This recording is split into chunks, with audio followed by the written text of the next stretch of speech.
Krásny nedeľný večer, priatelia. V dnešnom videu si povieme, čo majú spoločné investície do nehnuteľnosti a akcií. Keď si nakúpite nejakú investičnú nehnuteľnosť alebo akciu, tak môžete poberať až dva druhy príjmu. Prvý príjem pochádza z rastu hodnoty daného aktíva.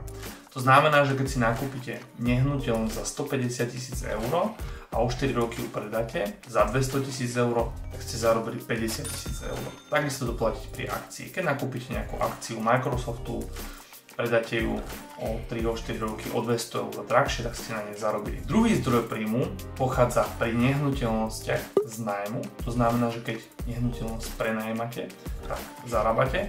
A takisto je to pri akciách. Pri akciách máte druhý zdroj príjmu, dividendu. Dividenda je odmena za to, že držíte danú akciu. A práve od tohto sú výnimočné investičné nehnuteľnosti alebo dividendové akcie oproti možno iným investíciám, ako je zlato, striebro alebo bitcoin či nejaká investičná dobrá whisky, lebo zlato, keď držíte, vám nikto neplatí. Jediné, kde môžete zarobiť, je na raste hodnoty daného aktíva. Ja vám prajem krásny večer a užívajte. Čaute.